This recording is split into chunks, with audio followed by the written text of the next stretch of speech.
Thank you, Mr. Chairman. I was home in the state over the 4th of July recess and had the opportunity to spend a little bit of time on the Kuskokwim River. I was going out looking at, talking to individuals in their fish camps about what's happening with fishing, price of fuel, and what that means to them in their villages. And it was just after the spring barge had come and delivered fuel. If you live on the Kuskokwim, you get 2 fuel deliveries a year. You get one in the spring, which is June, and you get one in September, provided that you can get upriver. Sometimes you can only get 1 barge in. But basically, your price for fuel is set when those purchases are made. And everyone in the village, it's not like there's any competition out there. It is what it is. And when you're in Bethel, which is the big hub community, paying over $5 a gallon for your fuel, when the barge comes in, you're hoping that it's going to go down. Well, the prices didn't go down. They went up 20 cents. So on Monday, you're sitting at $5.15, and on Tuesday, you're sitting at $5.35 for the balance of the summer with no relief in sight. You go upriver to Antioch, and they were hit with a 20-cent increase in their fuel for the summer. You go 10 miles upriver to Chwathbuk, and there's no fuel. There is just no fuel. You want fuel for your boat. You borrow some fuel from your neighbor, and you go downriver to Antioch, and it's about a $50 run for that 10 miles.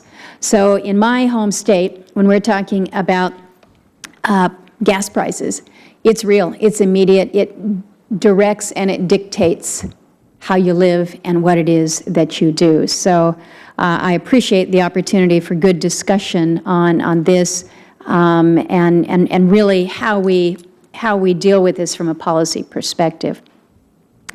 I appreciate, Mr. Chairman, your approach on the basic structure for this hearing. I'm optimistic that our decision to look not just at gasoline prices, but a whole range of factors that could be influencing them will be helpful to us in our policy-making options.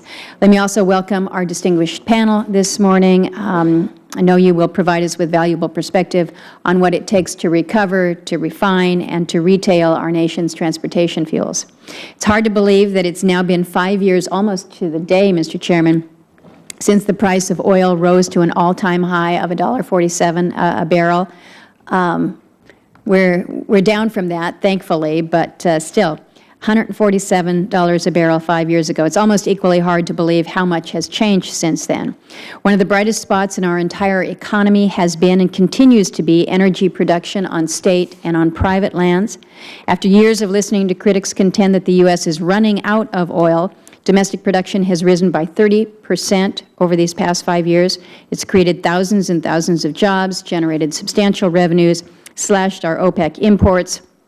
According to a recent analysis by the Wall Street Journal, it has helped reduce volatility in world oil prices, and while it's difficult to measure the precise benefit, I believe that rising American production has reduced, or at the very least restrained, some of what we're seeing in terms of prices at the pump. Now, one downside is that production on federal lands has not kept pace. It actually fell in both 2011 and 2012, and I think that that represents a huge missed opportunity.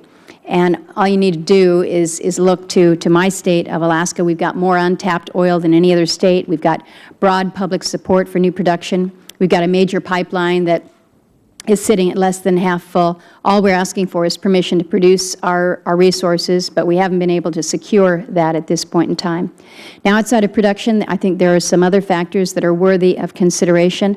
I look forward to discussion of transportation and infrastructure constraints and learning what we can do to help resolve those. I'm glad we're going to have a chance to hear about the importance of a robust refining sector. I'm eager to examine some of the regulations that could be impacting our fuel supply, particularly the renewable fuel standards, which I think that Congress needs to reform. Mr. Chairman, I continue to believe that we need to take every step possible to reduce and stabilize fuel prices for American families and for our businesses, but that's going to include increasing production on federal lands, increasing the efficiency of our vehicles, and increasing the use of alternatives. It will mean rejecting rather than seeking punitive tax hikes. It will require the timely approval of needed projects, including the Keystone XL pipeline, and the prompt adjustment of any regulation that comes in conflict with our desire for abundant and affordable energy. So again, I look forward to the witnesses' testimony here this morning and the questions that we'll be able to pose afterwards. Thank you.